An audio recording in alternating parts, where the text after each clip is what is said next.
Welcome back everyone for a new training session, and we are back under the range. And I know what you're going to say after all that talk I said last time about eating it out of the range, that I need to move out of the range. But you know what, today I was just tired. Then when I arrived there was people out there on the shipping lane, so I couldn't really eat over them. And on top of that, since I'm tired, I really didn't want to go through the hassle of moving the mat, going, and also it's already late, so probably if we start eating outside, it's going to get dark, and then I'm going to have to limit the session. I know, at some point I need to figure that out, but I haven't already find a way to make that work.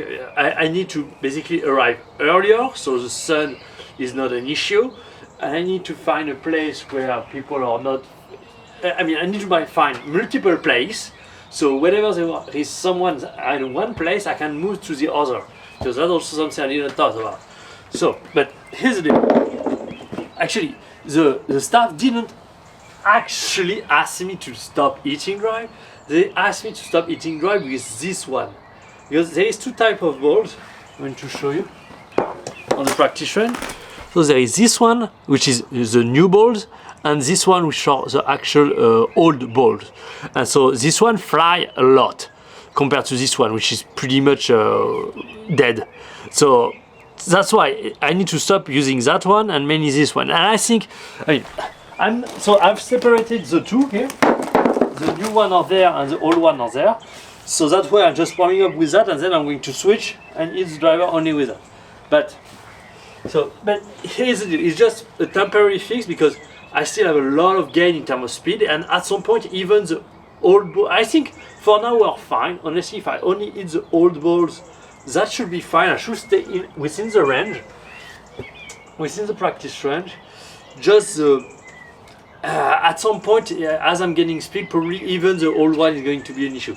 But that's all. I think for now, every time there is an issue where I can't find a spot in other place, I will just try to be disciplined and not eat, because the issue I'm seeing so big number with those yellow one here, those bright one, that I just want to eat them. You know, I see some massive ball speed, massive distances. Just want to see that, but yeah, I need to kind of be disciplined, focus only on the club speed. Range ball are not premium ball, so that's okay if the ball doesn't go as far. Anyway, so let's get to it, start warming up. And actually I have a few very interesting things that I want to share with you regarding technique, so let's get to it.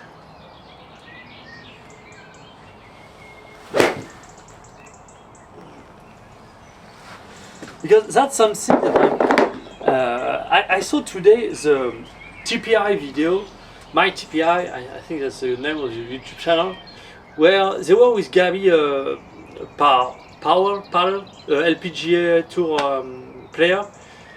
And so, a lot of things are not necessarily the things that I need to focus on, but there was one thing that I kind of got an intuition about. I thought that was something that actually I need to do in my swing, but I never heard anyone talked about it before. And so I wasn't really sure about it. For me it makes sense that it should happen, but I didn't know how much it should happen and how much it actually impacts the golf swing. And I'm going to explain what it is.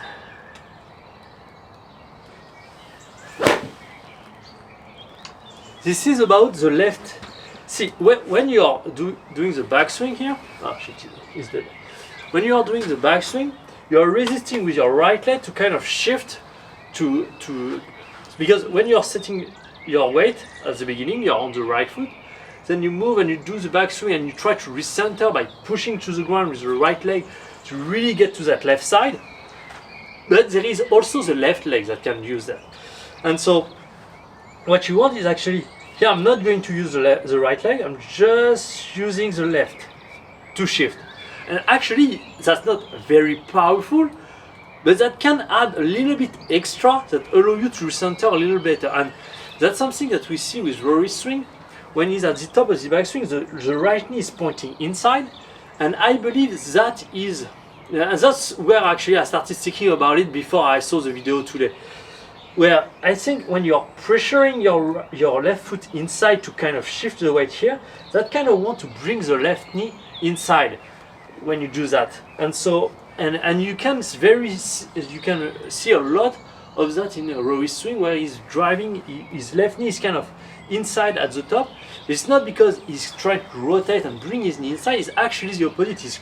He's trying to kind of engage his hips forward, shift his hip forward, using the pressure into his left heel, left foot. And actually that's something that they've talked about in that video, very briefly, but definitely talk. And he said that actually the longest hitter actually use the left foot to shift the weight to the left even more, to add to that right foot, foot. I don't know. Anyway, right foot motion. They pull with the left foot as well. Anyway, so that's something very interesting that I want to do and focus on a little bit more, because I was focusing on it, but since I wasn't sure about it, I didn't really focus too much. But now that I'm sure about it, okay, we are going to do something. Next, there is another part that is very interesting and I want to focus on.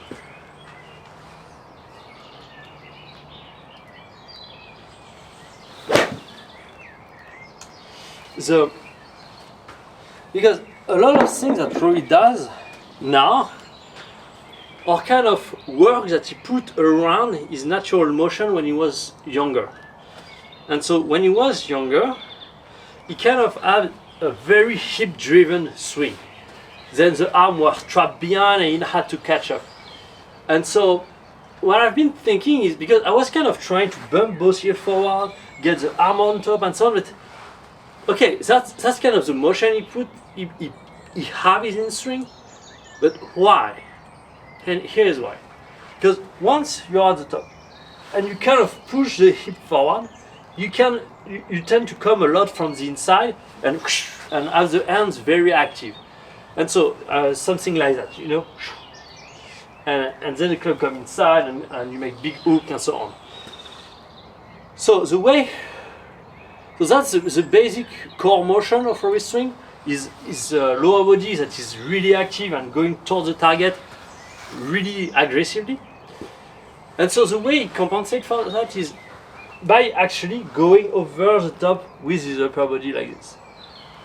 So that way he can throw his lower body like he used to do, but he avoid getting stuck behind and trapped and having the club doing some weird shit.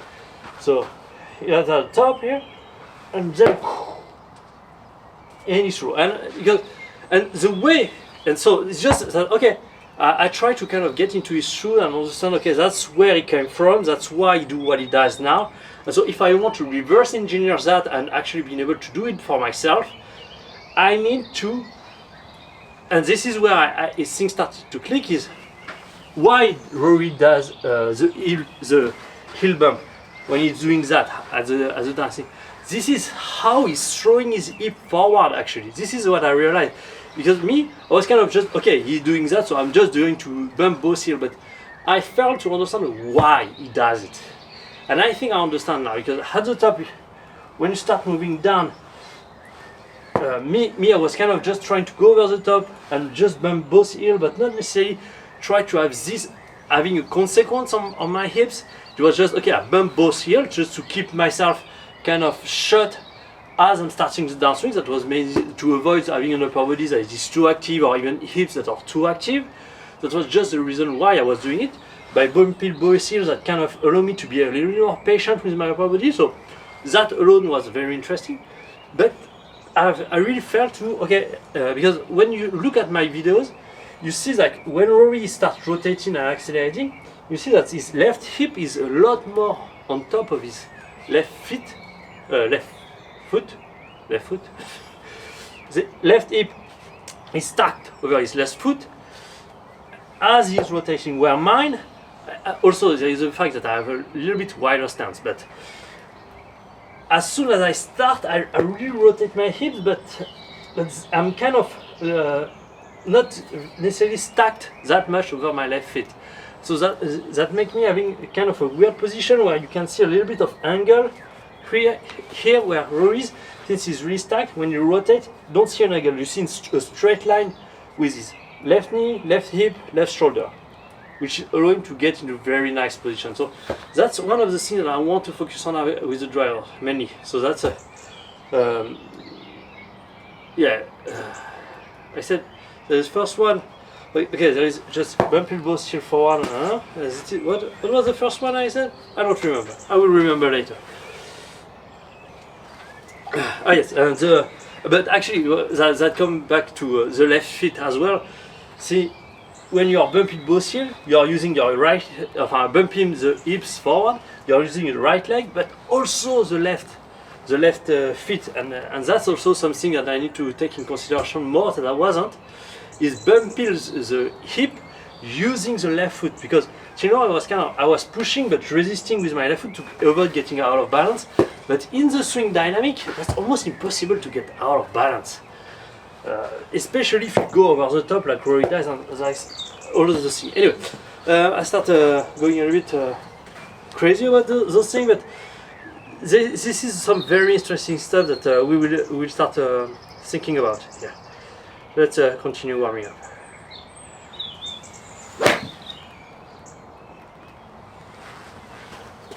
Trackman doesn't want to work.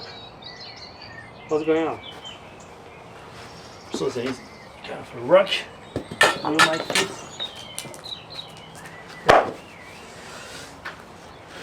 Trackman, please work. Is it because I'm too close? Maybe I'm too close.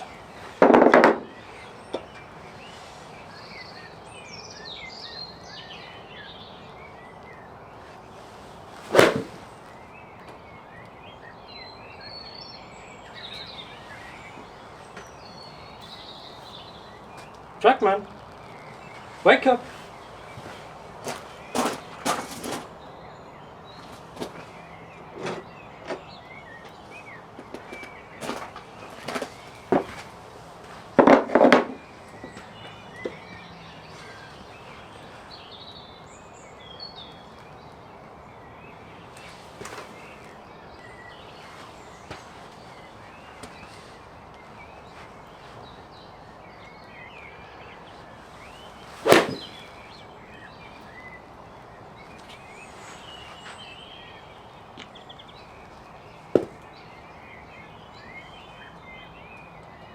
Okay, you know what, let's move on to the 8 iron and see if it wakes the Trackman up.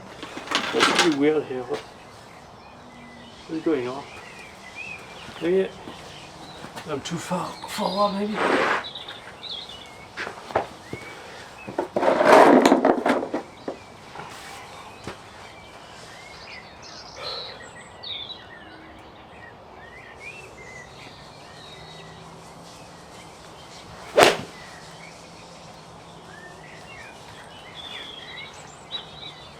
Okay, here we go. Also, do you remember what happened yesterday? I don't know if you saw that that video, but I kind of went a little crazy on the workout. So I don't know how. I already start feeling my legs shaking. That's why I'm saying that, but I don't know how it's gonna go.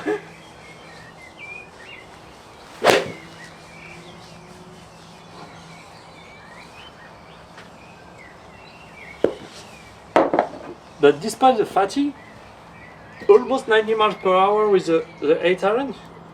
Oh, I forgot to change it. 8 iron. That doesn't affect the speed normally.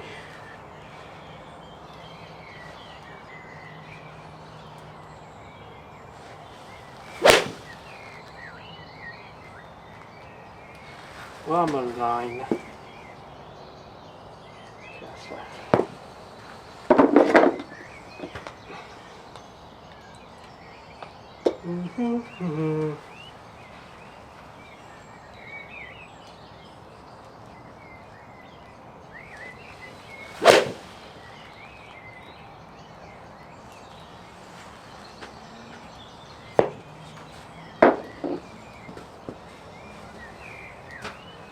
honestly, that's some decent speed with the night iron here. Oh, I think we're already. Last one.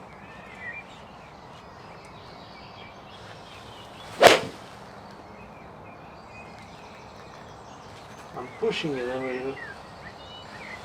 Okay. Running 90 miles and 89 miles per hour. Not that bad. I told you with the sun here, in like 5 minutes, it's going to be not gone, but a lot darker. I'm not going to have it in the face anymore. Maybe we'll kind of have maybe 1 hour left before it's really dark. But I said, remember that I want to increase the volume. That was also something that was on my mind. Is if I went out there and it started getting dark, then I couldn't do the volume that I wanted to. Here today, even though I feel a little bit tired and so on, I told you that I want to increase the volume, get back to a normal volume. Normally, as I told you, normally I should aim for 100, 120 in warm up and then 70, 80 ball of speed part. But since I've reduced the volume currently, I'm not going to be able to do that. I'm not going to make the mistake that I did yesterday. We are doing way too much, way too early. So today I'm aiming for like 50 warm up, 50 speed. That's going to be enough. And then next week, next session we are going to do the same. And next week we are going to try to move like to 70, 50 and something like that.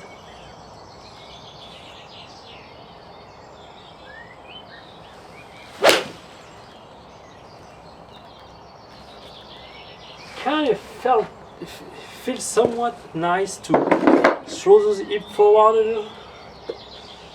We still have some weird things that I felt on the downswing, but that feels a little bit. That feels nice.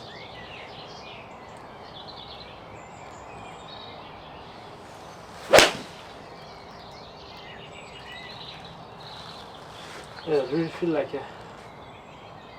can go over the top aggressively without doing some weird things here. I like it. Okay.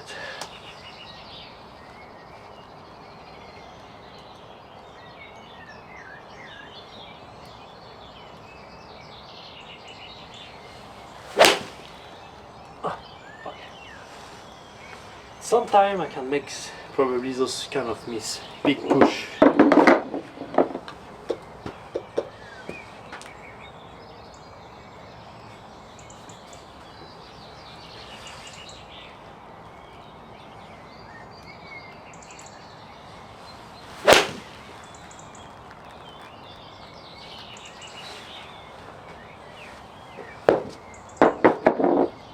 Kind of try to focus a little more on what we focused last session, try to stay wide at the top, then move down. Actually, what I'm going to talk to you when I have the driver, but because I figured some stuff out as well with that.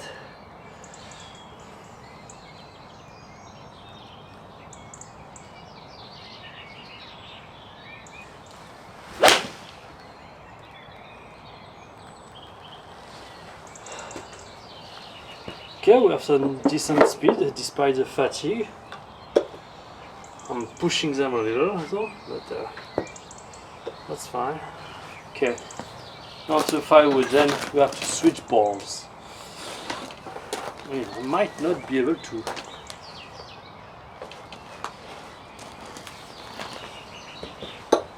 Firewood is fine. I mean, I have a lot of room before firewood start becoming an issue in terms of distance. I have a lot of room for. Wow, my leg shaking. That's going to get better with the warmer, but yeah.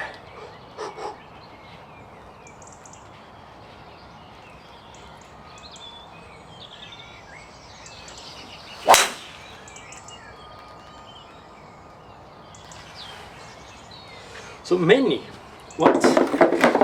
Because here's the deal. Last time, so we were focusing on mainly on becoming strong at the top. So here I'm shifting, setting the wrist, and then it's really about avoiding setting the wrist more. You set the wrist early, so then you can just try to maintaining or even not necessarily release it, but really resisting the fact that the club wants to fall. That way you can really shift your weight to the left. So that's where you push with the right leg and pull with the left leg. And then this is where things got tricky. Because and before doing this session, the weak point that I felt in my swing was kind of the top of the backswing, beginning of the transition. But now it's more like, okay, now that I'm really strong, that I'm really about to shift my weight aggressively to the left, what happened? And last session, really two things.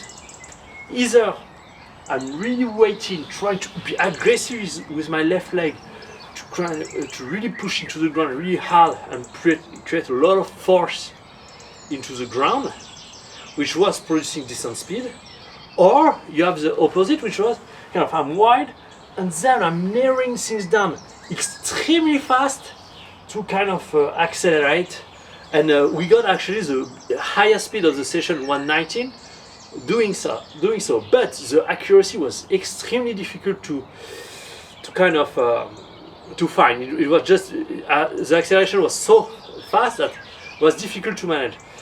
And I think it's kind of in between, because see, I was wide and I was staying wide as I was pushing to the ground. Well, here I'm thinking, okay, I'm wide, and then as I'm throwing my hips forward and kind of start building the leg here, this is, I need to start pushing to the ground as I'm building the leg. That's kind of what, so, but be very aggressive with the weight shift, and as soon as I kind of build the leg, really start pushing to the ground aggressively and not waiting to first pushing to the ground and then accelerate, because then I'm already late.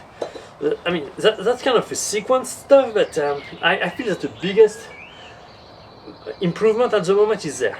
So we'll see today how that goes. But yeah, I might do some weird stuff like that.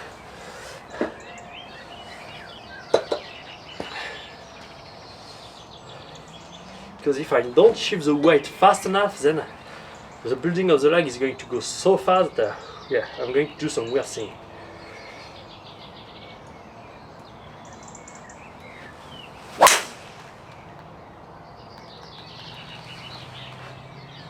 Okay, almost 108. I mean, that's both good and bad thing. It's just that here I don't feel that I'm hitting my left leg as hard as I can. But on the other side, when I only focus on the left leg, it's like I'm hitting my left leg so hard that I think that's not healthy over the long run.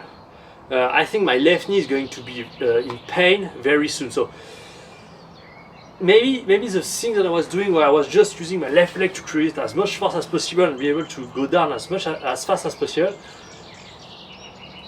I'm not sure it's a good way to go about it, because since it's really strenuous on the left knee, after hitting 10,000, 20,000, 30,000 balls, doing all this thing, and each time you kind of really hammered that left knee over and over and over, and I still can have some issue. And I believe that was because you see that, for instance, Brooks Koepka had an issue with his left knee, and I believe this is because probably he was hitting his left leg extremely hard. That's very powerful, don't get me wrong. That's also very accurate, because since you're starting with your left leg lead, and just honestly, that's a very good motion. But you can hit that leg so hard that I think, yeah, that might be an issue. And also, this is not speed, this is force. You are getting faster through force, not speed. Well, I don't know how much you can actually use that. Maybe there is a point of diminishing return where, okay, that strength is not going to yield more result. Anyway, it's just some thoughts, some thoughtful thoughts. So here, the feeling that I'm not hitting my left leg as hard might be good, because maybe before I was just hitting it way too hard. Even though that's a very powerful way to generate power.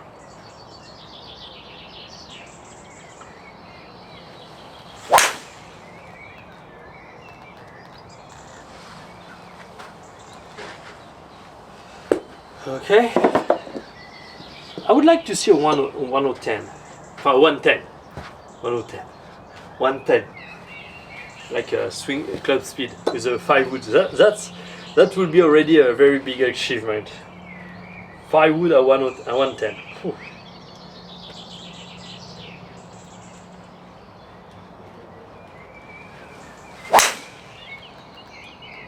Yeah, I really felt, because I really use the left leg to kind of pull to.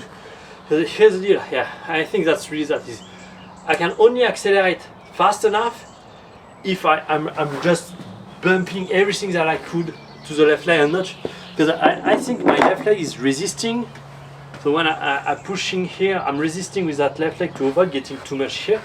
But in the backswing dynamic, that actually prevent me from shifting enough. So that's really probably that I need to focus on, because then by shifting enough, then I can actually accelerate as hard as I want.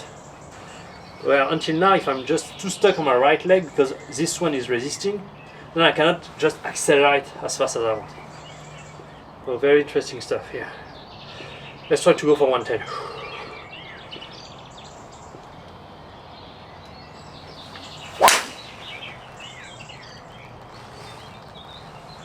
Okay, all right. We'll get there at some point. Anyway, moving on to the beat stick. And you see the light? I'm not even to the driver yet, so I think I was right about that. It's getting already dark a little bit. And we still have 100 balls to hit with the driver. I'm going to actually put the light on. Also, yeah, that's a nice thing. Yeah, I have lights, which I don't otherwise. Anyway, so let's get the old and get rid of the new one. Let's get rid of my glove to avoid, because they're all wet. Let's not get my glove wet as well.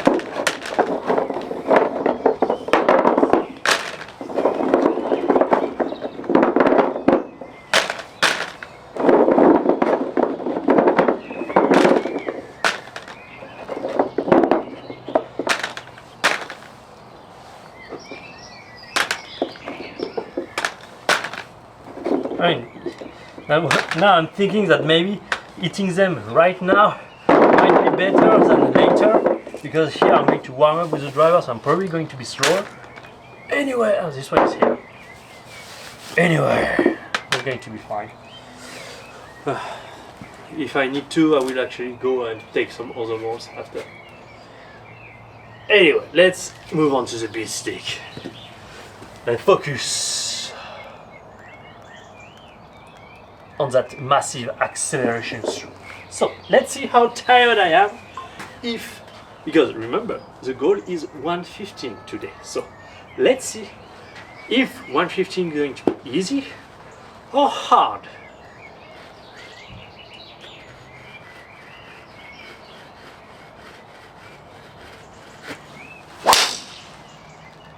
Well, that was slow. Yeah, I felt that was slow. Yeah, I need first focus on the things that work before I start focusing on other stuff. Really focus on getting strong at the top, okay?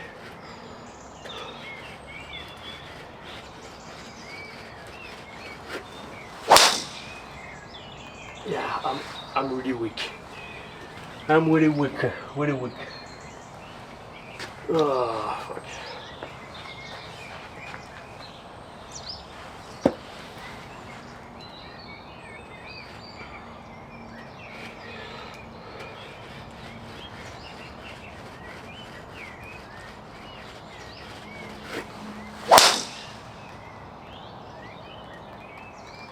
Okay, this one felt better. I need to warm up. My legs are already shaking. Whew. I definitely need to warm up a little here. So, throw the hip forward, moving over the top. Do something like that first.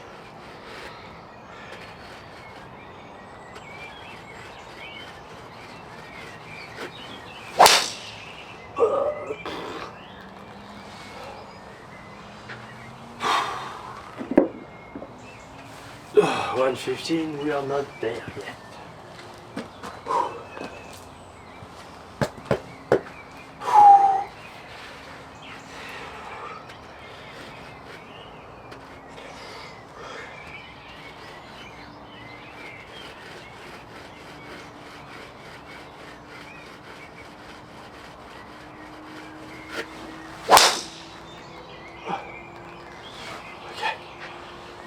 There we go, we start ramping up slowly but surely.